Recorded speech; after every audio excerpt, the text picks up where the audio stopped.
Good morning. Welcome to the B.F. Anderson Technical Report for December the 15th.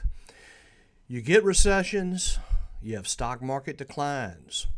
If you don't understand that's going to happen, then you're not ready. You won't do well in the markets. Peter Lynch. We've been talking about Peter Lynch here recently, and one thing about Peter Lynch was that he was prepared. When I was growing up, I was a Cub Scout, and Miss Fikert was my den mother. And then I became a Boy Scout, and the big thing was the motto was be prepared. So if you look at like history here, you can see that Peter Lynch came in right here as the manager of the Fidelity Magellan Fund, which was 1977.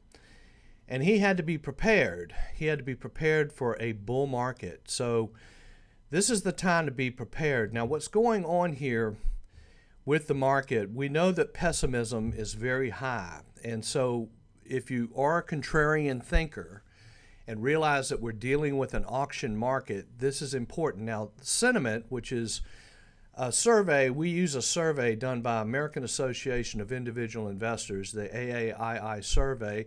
They have about 1 million members. It's a very large survey. And if every week they ask their membership, are you bullish, you're bearish, or are you neutral? In other words, are you positive or are you negative on the stock market?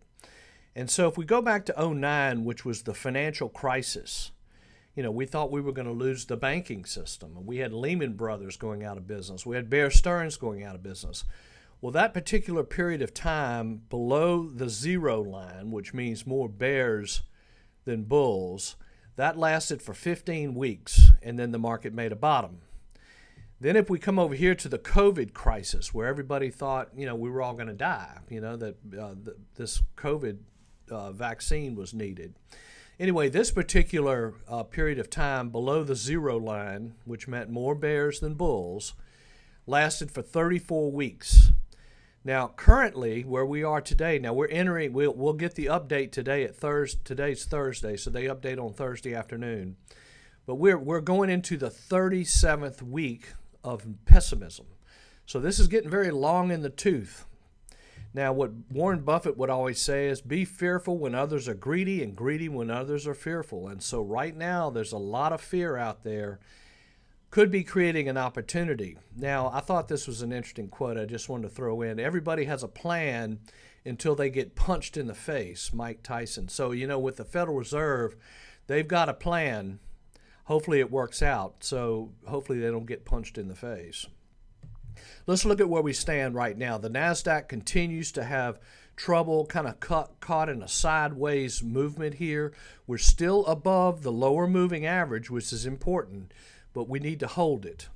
Now, on the mid caps, we're seeing much better action in the mid caps and the small caps. It's above the 200-day moving average, but again, we're just getting basically sideways movement here. New York Composite, same thing, basically sideways movement. Here's the S&P small cap stocks, sideways movement, but actually starting to see a little bit of underperformance here. We're getting back below that 200-day moving average. S&P 500, sideways action, really nothing going on here. Now, again, as we've talked about in the past, the 200-day moving average is an important moving average. We want to see both indexes, meaning the S&P and the NASDAQ, need to get back above that 200-day moving average and the 200-day moving average turn up. Last week I talked about this and I said we need at least 2 weeks of above the line. We need to get above the line and then hold it. So far, that's just not happening. This is looking somewhat like a bear market rally. Now, here's I would say, the most important indicator of the group. This is the aggression index. So in other words, this index is a ratio, very simple math ratio. When the line is going down, it's saying you should be defensive. When the line is going up, you should be aggressive. Right now, we just recently hit a new low in this ratio. These moving averages are definitely in a downtrend. So the message here is continue to be cautious. Continue to take your time. Move slowly here. Now, on our 3 economic indicators, which is interest rates, you can see interest rates have really been kind of coming down here. So you really wonder, why is that, with inflation fears and so forth? Well, it could be the market starting to discount a recession. We're probably going to have a recession. It's just a reality that goes on back to Roman times, actually. Price of oil continues to be in a downtrend. The financials did rally above the 200-day, but starting to have a little bit of trouble as well. New lows. This is another important indicator. We're not getting much cooperation there, but there has been an improvement. We want to see 40 a day or less for an extended period of time, and we're just not getting that yet, so continue to be patient. Volatility index, volatility really came down, however, starting to pop back up again. Just be aware of the fact that the market is experiencing quite a bit of volatility. This is the yield curve where we're comparing the 2-year Treasury note to the 10-year Treasury note. You can see here we're inverted. This has always in the past been an indication of recession.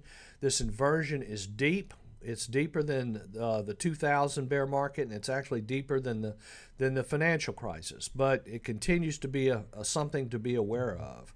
Now, the top 5 that we're keeping an eye on, this is a biotech stock. I would say that the healthcare stocks, which are somewhat recession-proof, are holding up pretty well. But on Prothena, you got a gap up here, sideways consolidation, somewhat of a breakdown the other day. Now, remember, this is a watch list. This is not a buy list. This is a watch list. Now, here's a company called Impinj, Breakthrough Technology, nice company, gap up, moving sideways, really not making a whole lot of progress. Just continue to watch.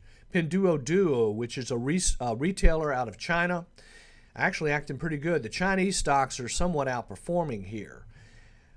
Here we have Enphase, which is solar related, renewable energy, somewhat of a gap up here, sideways action. However, actually somewhat in an uptrend. This stock looks pretty good. Continue to watch.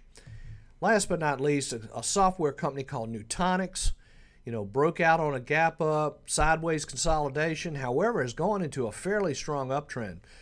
And I would just say again, continue to watch. So all in all, what I'm trying to say here is that we're going to have bad markets. However, bad markets are followed by easy markets, or difficult markets are followed by easy markets. Bull markets are followed by bear markets. This has just been going on throughout history. But right now, the masses are incredibly negative, and that is possibly something that could be a positive for a contrarian. Just continue to keep that clear in your head. So thank you very much.